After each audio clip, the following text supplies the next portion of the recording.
Mengenai kemunculan sosok Presiden Soekarno, termasuk kemunculan sosok beliau di Istana Garuda di IKN setelah patungnya berdiri di sana.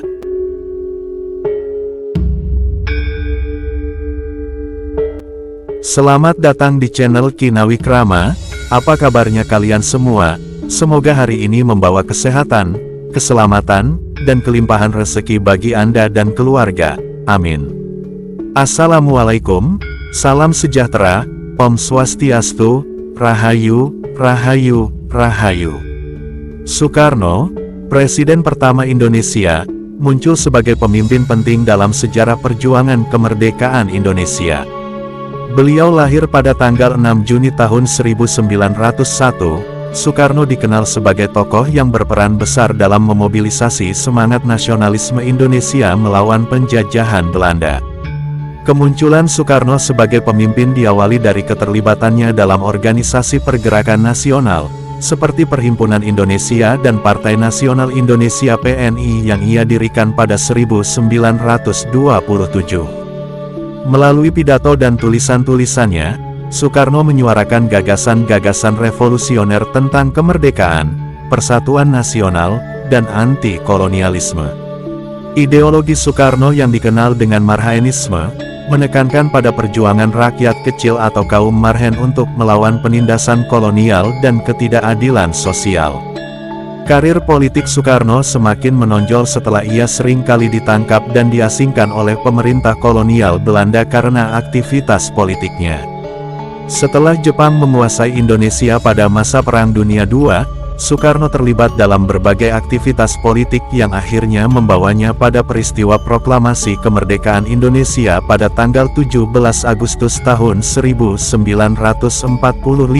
bersama Muhammad Hatta. Setelah kemerdekaan, Soekarno diangkat menjadi Presiden pertama Republik Indonesia.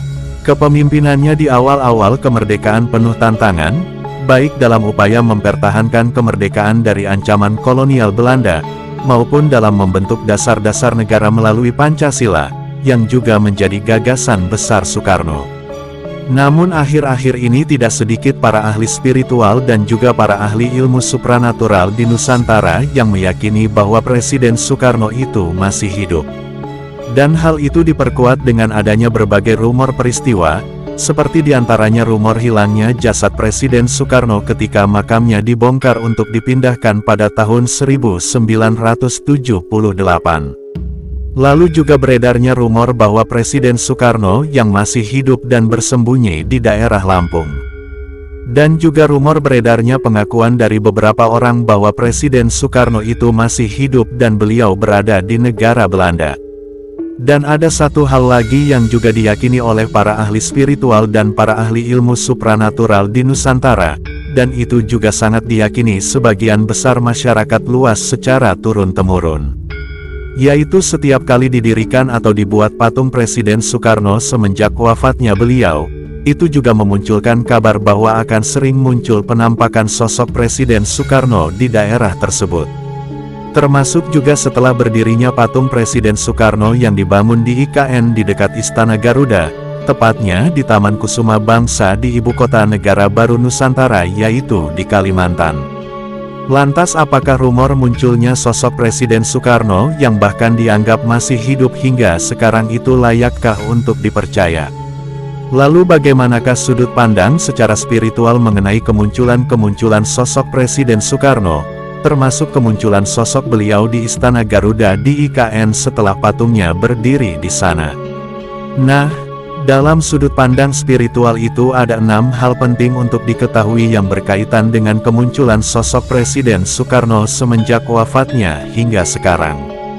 Sebelum membahas 6 hal tersebut, monggo silahkan tulis komen apapun hajat dan doa panjenengan, dan bagi yang beragama Muslim marilah sempatkan menulis komen sholawat kepada junjungan Nabi besar Muhammad, agar hajat dan doa kita yang baik-baik bisa terkabul. Pertama yaitu sosok Presiden Soekarno itu bisa muncul untuk membimbing bangsa Indonesia ini. Karena beliau adalah leluhur bangsa, beliau adalah pahlawan, dan beliau adalah pejuang kemerdekaan. Dan siapapun pemimpin negara yang sudah memperjuangkan bangsa dan rakyatnya, mereka adalah manusia yang diberikan keistimewaan, mereka adalah wakil Tuhan di muka bumi atau wali Allah. Yang dalam spiritual orang-orang yang seperti itu setelah wafatnya mereka dikaruniai kenikmatan berupa kebebasan ruh, sehingga mereka bisa bebas turun ke bumi ke alam dunia demi kebaikan-kebaikan dan kemuliaan. Seperti contoh, bisa membimbing dalam mewujudkan cita-cita bangsanya termasuk seperti memindahkan ibu kota negara, karena walau bagaimanapun pemindahan ibu kota negara itu adalah gagasan dari Presiden Soekarno pada tahun 1957, meskipun hal itu baru bisa direalisasikan di era Presiden Joko Widodo. Lalu yang kedua, Presiden Soekarno itu bisa menemui dan berkomunikasi dengan para penerusnya.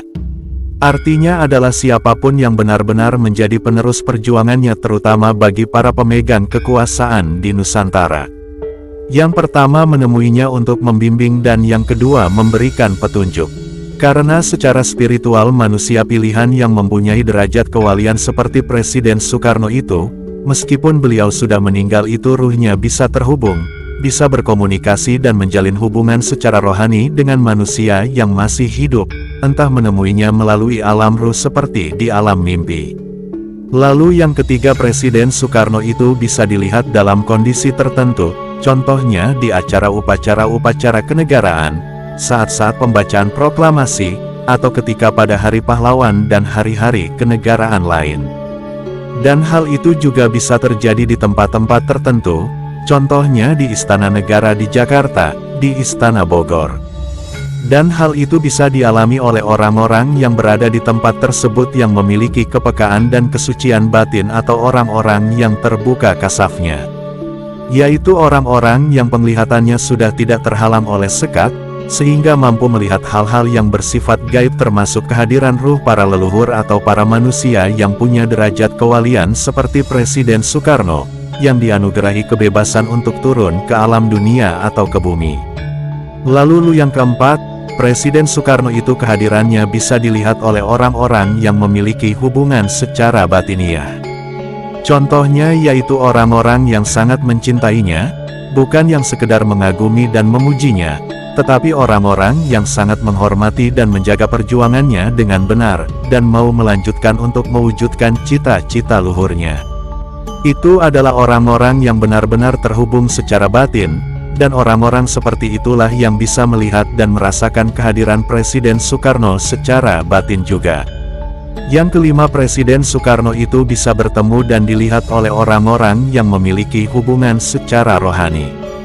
Di antaranya adalah yang pertama orang yang selalu mendoakan arwah beliau, ini yang sering disebut orang yang sambung atmo dalam Jawanya, atau orang yang sambung rohani dalam bahasa spiritual secara umum. Dan yang kedua yaitu orang-orang yang di alam ruh dulunya mereka pernah menjalin hubungan secara ruh di alam ruh, dan dia terlahir kembali ke dunia atau yang sering disebut reinkarnasi. Jadi bisa diartikan orang-orang yang di masa hidupnya sekarang bisa melihat kemunculan dan kehadiran Presiden Soekarno, itu adalah pertanda bahwa mereka pernah bertemu di alam ruh sebelumnya.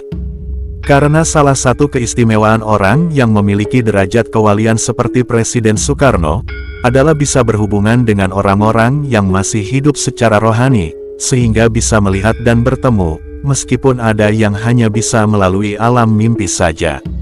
Lalu yang keenamnya Presiden Soekarno itu bisa menampakkan wujudnya terutama di tempat-tempat yang dulu didiami dan disinggahinya.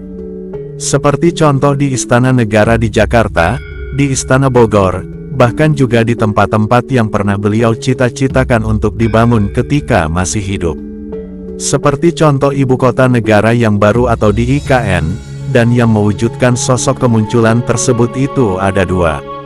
Yang pertama yaitu dari kekuatan anasir-anasir yang menjadi bagian jasadnya ketika masih hidup, dan yang keduanya yaitu dari kekuatan bangsa jin yang menirukan wujud dari Presiden Soekarno. Terima kasih sudah menonton sampai selesai, semoga bermanfaat, sampai jumpa dengan video dan kisah menarik lainnya.